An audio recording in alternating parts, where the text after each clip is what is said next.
પ્રકરણ 6 પીડ ભરાઈ જાણે રે. વિદ્યાર્થી મિત્રો, સાચો વૈષ્ણવજન કોને કહેવાય? જે બીજાના દુઃખ દર્દને સમજે, જેનાથી એ આર્દ્ર થઈ જાય, તેના દુઃખ દર્દ દૂર કરીને જ જંપે. આ એક પ્રકારનો ઉપકાર ગણાય, પરંતુ તેના પર ઉપકાર કર્યાની સભાનતા ન રાખે અને મનમાં તેના પર ઉપકાર કર્યાનું અભિમાન પણ લે નહીં. પીડ ભરાઈ જાણે રે એકમમાં ગુજરાતના ભક્ત કવિ નરસિંહ મહેતાના જીવન અને કાર્યનો ચિતાર આપવામાં આવ્યો છે. નરસિંહના પદોનું ગાન તેમજ નરસિંહ મહેતા જેવા જ અન્ય ભક્ત કવિઓ વિશે પણ વાત કરી છે. આદિકવિ નરસિંહ મહેતાનું નામ ન સાંભળ્યું હોય એવો જણ ગુજરાતમાં તો ભાગ્યે જ જડે. તેઓ 15મા શતકમાં થઈ ગયા. નરસિંહ મહેતાનો જન્મ તળાજામાં થયેલો, પરંતુ તેઓ જૂનાગઢમાં સ્થાયી થયેલા. તેમના માતાનું નામ દયાકોર અને પિતાનું નામ કૃષ્ણ દામોદર હતું. તેઓ માત્ર 5 વર્ષના હતા ત્યારે જ તેમના માતા પિતાનું અવસાન થયેલું. બાળ નરસિંહને દાદીમાં જય ગૌરીએ ઉછેર્યો હતો. નરસિંહ મહેતાની પત્નીનું નામ માણેક હતું. તેમને એક પુત્ર અને પુત્રી હતા. પુત્રનું નામ શામળ અને પુત્રીનું નામ કુંવરબાઈ. કહેવાય છે કે છેક 8 વર્ષની ઉંમર સુધી નરસિંહ બોલતા શીખ્યા નહોતા, પરંતુ બોલતા થયા પછી જે ચમત્કાર થયો એ જેવો તેવો નથી. એ ચમત્કાર કયો? ગુજરાતને એક મહાન કવિ મળ્યા તે ચમત્કાર.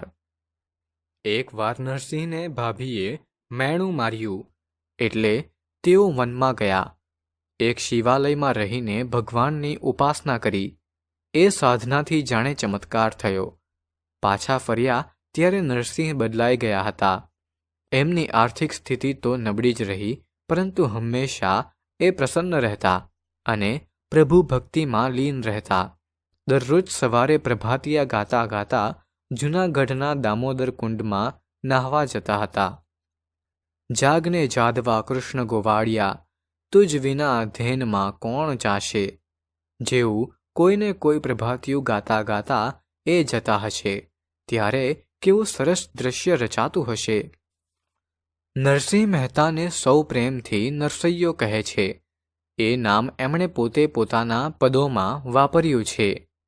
ભણે નરસૈયો એનું દર્શન કરતા, કૂળ એકોતર તાર્યા રે. ને એવી જ બીજી પંક્તિ, નરસૈયાના નાથ પાસેથી નાગણે નાગ છોડાવ્યો, ક્યાં અજાણી છે. નરસિંહ મહેતા આદિકવિ કહેવાયા. તમે જડ કમળ છાંડી જાને બાળા કે વૈષ્ણવજન તો તેને રે કહીએ, હોય કે પછી મારી હુંડી સ્વીકારો મહારાજ રે, શ્યામળા ગિરધારી જેવી પંક્તિઓ ક્યાંક ને ક્યાંક સાંભળી હશે. રેડિયો કે ટીવી પરથી નરસિંહના પ્રભાતિયા પ્રસારિત થતા હોય છે. નરસિંહ મહેતાને જીવનમાં અનેક વિપત્તિઓનો સામનો કરવો પડેલો. નાનપણથી જ તેમને ભક્તિનો રંગ લાગેલો, એટલે દુન્યવી કામોમાં એમને રસ ન પડતો. એમના ઘરના બધા વ્યવહાર પત્ની માણેક જ સંભાળતી. નરસિંહનું વૈષ્ણવજન તો તેને રે કહીએ પદ રાષ્ટ્રપિતા ગાંધીજીને બહુ ગમતું. એમણે એ પદને જગવિખ્યાત બનાવી દીધું. ગાંધી બાપુને નરસિંહ મહેતાના આ પદમાં વૈષ્ણવજનનું જે ગુણવર્ણન મળ્યું એના પર તેઓ વારી ગયા. ખુદ ગાંધીજી પણ વૈષ્ણવજન જ હતા ને. ભગવદ્ ગીતામાં દૈવી સંપત્તિના ગુણો દર્શાવવામાં આવ્યા છે. આ જ ગુણોની વાત નરસિંહ મહેતા સીધી સાદી ભાષામાં વૈષ્ણવજન તો તેને રે કહીએ જે પીડ ભરાઈ જાણે રે માં કરે છે.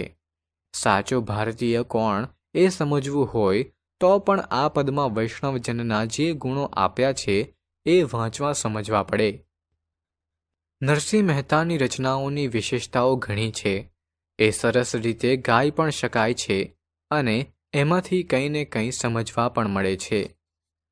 નરસિંહ મહેતાના જીવનની અનેક કથાઓ ગુજરાતભરમાં જાણીતી છે. એમાંની કેટલીક આપણે જોઈએ. મહેતાજીની ઈર્ષ્યા કરનારા લોકોએ કેટલાક અજાણ્યા યાત્રાળુઓને નરસિંહ મહેતા પાસે એમ કહીને મોકલ્યા કે જાઓ, નરસિંહ તો મોટા શેઠ છે, એમની ઘણી પેઢીઓ છે, એ તમને દ્વારિકા માટે હુંડી લખી આપશે. પેલા યાત્રાળુઓ તો નરસિંહ પાસે આવ્યા. નરસિંહ તો રહ્યા ભોળિયા ભક્ત. એમણે તો શામળશા શેઠને નામે હુંડી લખી દીધી.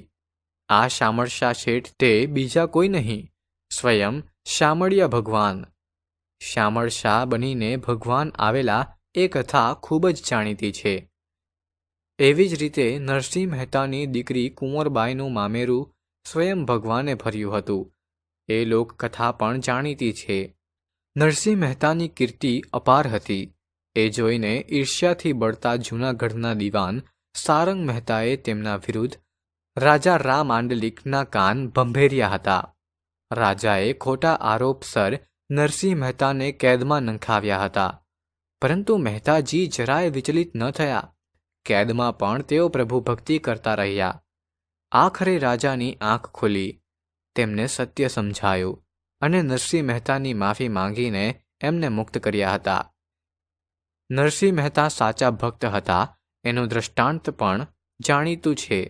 એ જમાનામાં સમાજમાં ઊંચ નીચના ભેદ હતા, પરંતુ નરસિંહ મહેતા એ બધાથી પર હતા.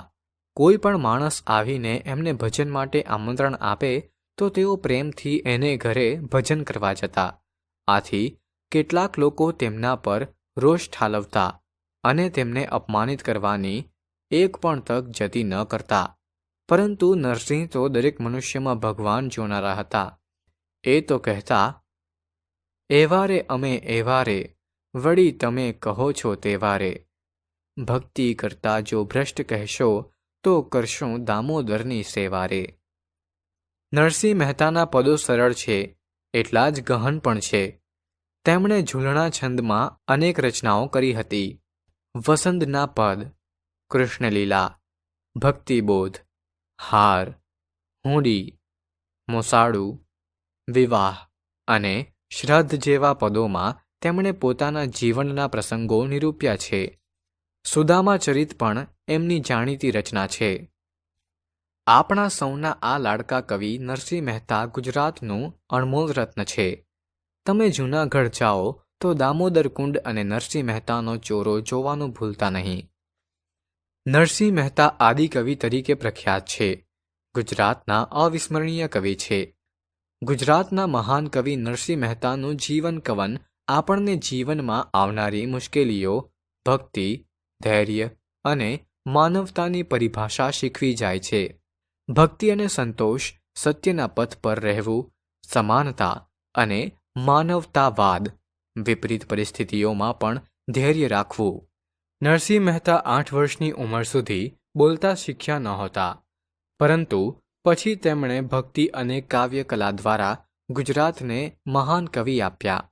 નરસિંહ મહેતા દ્વારા રચાયેલું વૈષ્ણવજન તો તેને રે કહીએ પદ રાષ્ટ્રપિતા ગાંધીજીને ખૂબ ગમતું અને તેમણે એ પદને વિશ્વ પ્રસિદ્ધ બનાવ્યું. નરસિંહ મહેતાની કીર્તિ અને ભક્તિની અનેક કથાઓ જાણીતી છે, જેમાં તેમના પર થયેલા અન્યાય અને ભક્તિ પ્રતિ તેમની અડગ રહેવાની વાતો સામેલ છે. નરસિંહ મહેતા સૌની સમાનતા અને સમાજના ઊંચ નીચના ભેદના વિરોધી હતા. તેઓ દરેક માનવમાં ભગવાન જોતા. તેમના પદો સરળ અને ગહન છે, જેમણે ગુજરાતના ભક્તિ સાહિત્યને સમૃદ્ધ બનાવ્યું છે.